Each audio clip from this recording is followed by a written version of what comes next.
Oke, teman-teman, kita sekarang masuk ke hukum 2 Newton ya. Kita kupasin sampai dari kulit sampai dalam-dalamnya ya. Makanya channel ini judulnya dikupasin gitu ya. Biar setiap model tipe soal kita sudah bisa gitu ya.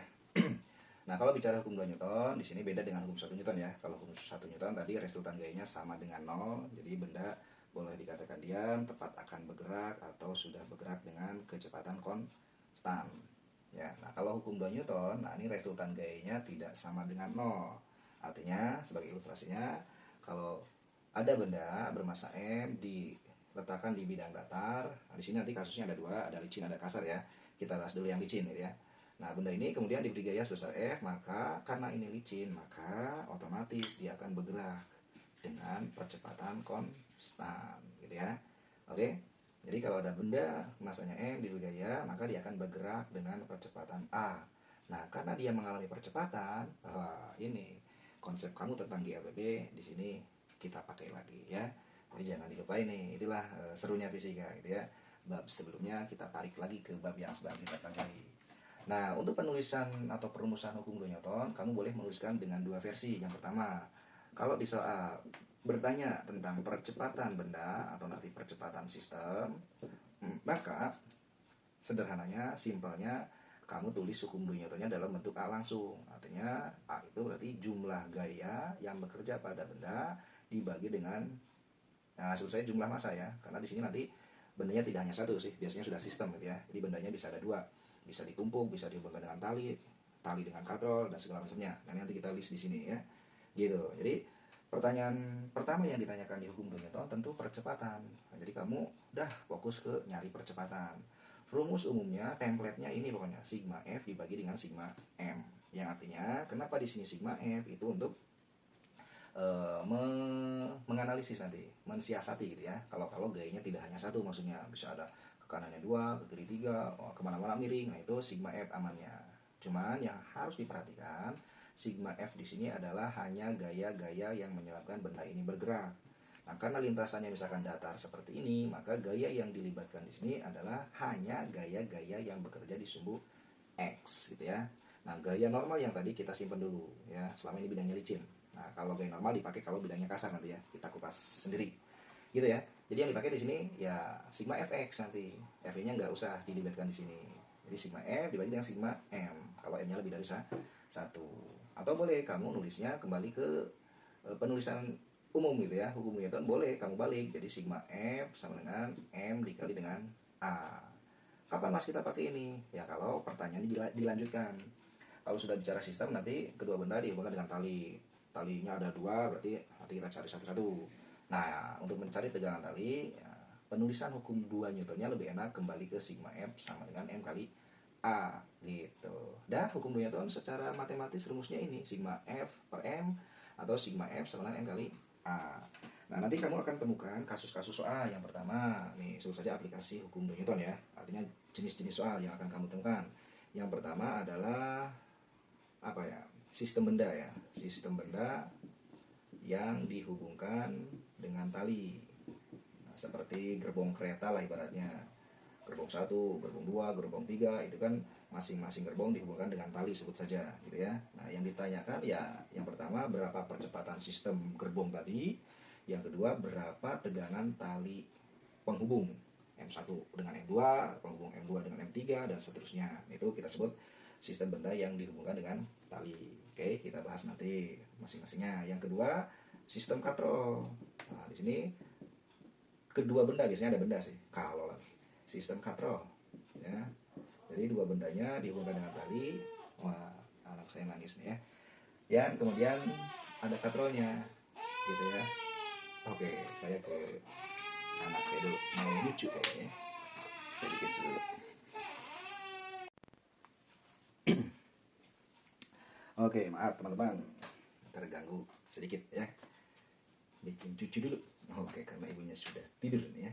Oke, kita lanjutkan tadi sampai mana nih? Aplikasi hukum 2 Newton ya. Artinya jenis-jenis soal yang akan kamu hadapi ketika bicara tentang hukum 2 Newton. Yang pertama tadi sistem benda yang dihubungkan dengan tali. Jadi salah satu pertanyaannya ya kita fokus mencari tegangan tali dengan terlebih dahulu mencari dari percepatan. Tanpa nilai percepatan pun nanti kita kupas cara-cara uniknya gitu ya. Meskipun kalau nggak salah sudah di-upload di awal-awal postingan gitu ya. Nah, berikutnya sistem katrol nih. Sistem katrol nanti bisa macam-macam. Jadi ada dua benda dihubungkan dengan tali tapi menggunakan katrol. Ada nanti katrolnya seperti ini. Ada dua bendanya, dua-duanya gantung. Nanti kita turunkan ya rumus-rumus yang bekerja pada sistem katrol seperti ini. Yang kedua, template-nya. Benda pertama ditaruh di meja, kemudian dihubungkan dengan katrol terhadap benda kedua yang digantung. Sebut saja ini M1, ini M2, berapa percepatan sistemnya, berapa nilai tegangan tali penghubungnya. Yang ketiga, template-nya apa mas? Ya ini, bidang miring. Satu benda di atas bidang miring, kemudian benda kedua dihubungkan melalui katrol. Benda duanya ngegantung lagi. Ini M1, ini M2, membentuk sudut. M1-nya sebesar theta. Berapa percepatan sistem, berapa nilai tegangan tali penghubungnya. Apalagi mas template-nya? Dua-duanya miring misalkan. Nah ini, yang satu di sini M1, kemudian dihubungkan dengan katrol terhadap benda kedua yang juga terletak di bidang miring. Berapa percepatan sistem, berapa nilai tegangan talinya. Nah itu template pertanyaannya, sama-sama nyari A, sama-sama nyari tegangan tali gitu teman-teman. Nah itu kita sebut nanti sistem katrol. Kita bahas satu persatu ya di video terpisah saja. Sistem yang ketiga apa mas? Nah yang ketiga adalah gerak lift ya. Nah gerak lift ini, yang namanya lift berarti geraknya vertikal gitu ya.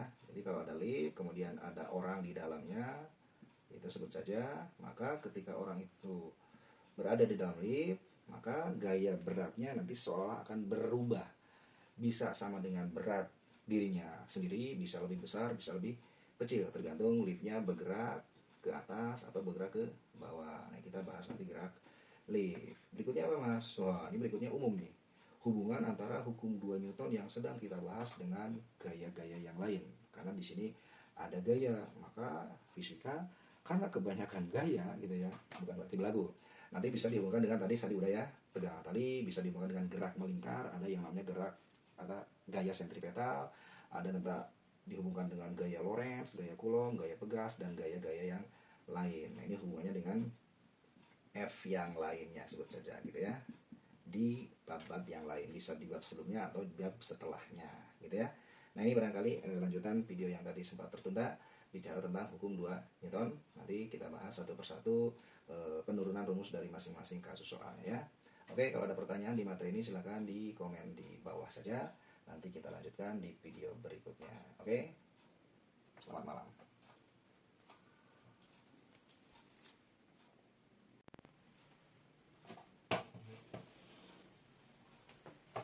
Baik teman-teman, kita lanjutkan ya kupasan kita di Kupasin Fisika ini ya. Kita masuk contoh soal dari aplikasi hukum 2 Newton, dimana salah satu soalnya itu adalah hubungan benda-benda atau benda-benda yang dihubungkan dengan tali menjadi sebuah gerbong seperti ini ya. Di sini ada benda M1, M2, M3 yang masanya masing-masing 1 kilo, 2 kilo, dan 3 kg, terletak pada bidang datar, licin sebut saja, diberi gaya sebesar 30 Newton. Pertanyaannya, berapa percepatan sistem, berapa tegangan tali penghubung benda M1 dan M2, berapa tegangan tali penghubung benda M2 dan M3. Oke, kita langsung analisis soalnya ya. Yang pertama, tentu kita lengkapi gambar ini ya. Jadi ketika benda diberi gaya arahnya ke kanan, maka dia juga akan bergerak nih. Nah, dengan percepatan A, itu yang kita sebut percepatan sistem. Nilai percepatannya sama, benda 1, benda 2, benda 3 sama ya. Kemudian ada tegangan tali penghubung, kita lukis dari benda M1, arahnya berarti menjauh ke sana, ini T1. Kemudian ini kita sebut T2. Dah, sekarang kita jawab soalnya. Pertama yang ditanya adalah percepatan sistem. Menurut hukum 2 Newton kemarin, ketika kamu ditanya percepatan sistem, maka lebih enaknya nulis persamaan hukum 2 Newtonnya seperti ini. Sigma F dibagi dengan sigma M gitu ya. Nah, yang kamu lihat adalah sigma F di sini. Jadi F di sini adalah gaya-gaya yang bekerja pada sistem ini yang hanya menyebabkan sistem ini bergerak. Nah, untuk kasus ini berarti cuma ada satu gaya. Siapa mas? Ya ini. F yang ini. 30 Newton. Karena licin ya. Kecuali nanti kasus bidang kasar kita kupas di pertemuan berikutnya.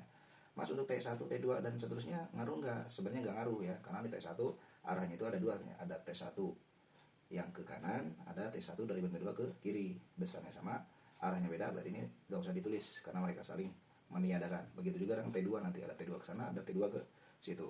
Jadi cukup kamu tulis F yang menyebabkan benda itu bergerak ya. Jadi F30 jumlah masanya kamu jumlahkan M1 tambah M2 ditambah dengan M3, sehingga gayanya 30 Newton, jumlahnya berarti 1 tambah 2 tambah 3, 6 ya. 30 bagi 6, 5 ya. Nah itulah nilai percepatan sistemnya, 5 meter per sekon kuadrat. Udah beres. Nah untuk mencari tegangan tali penghubung benda M1 dan M2, kamu cukup nanti perhatikan yang ada T1 nya saja nih, segini ya. Berarti kalau saya gambar untuk pertanyaan B, nih gambar ulang, inilah benda M1 yang diberi gaya T1. Kesimpulannya T1 tugasnya bawa benda yang bermassa M1. Dia bergerak dengan percepatan arahnya ke sana tadi kan. Nah maka untuk mencari tegangan tali, kamu kembalikan hukum 2 Newtonnya seperti ini. Sigma F benda 1, kita sebut F1, sama dengan berarti M-nya M1 dikali dengan A. F pada benda 1 ya udah, ini yang kita cari, T1, M1-nya masukin 1 kilo, percepatannya 5. Maka tegangan tali penghubung benda M1 dan M2 adalah 5 Newton.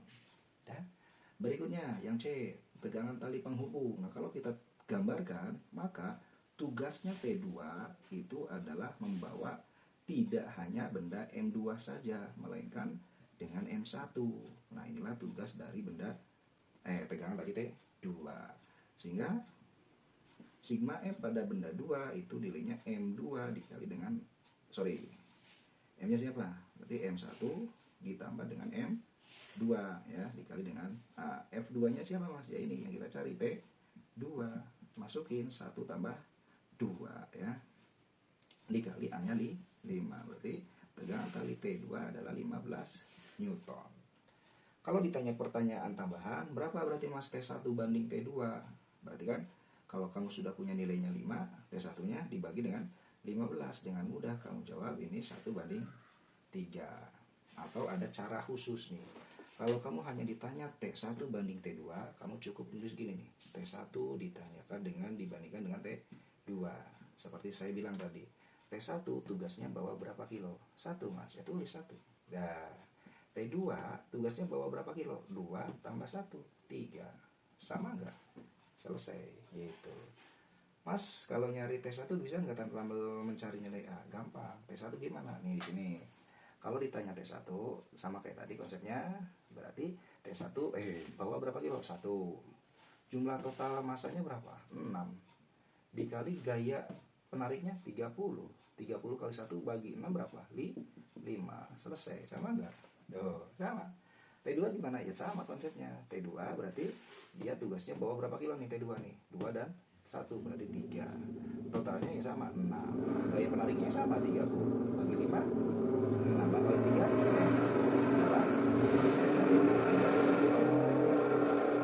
suara motor 35. Dah. Mohon maaf nih, studionya bocor sama kebisingan. Oke, seperti itu untuk pembahasan aplikasi hukum Newton terkait dengan benda-benda yang dihubungkan dengan tali kemudian diberi gaya. Oke, silakan dipelajari kembali, diulas kembali. Kalau ada pertanyaan silakan komen di bawah ya.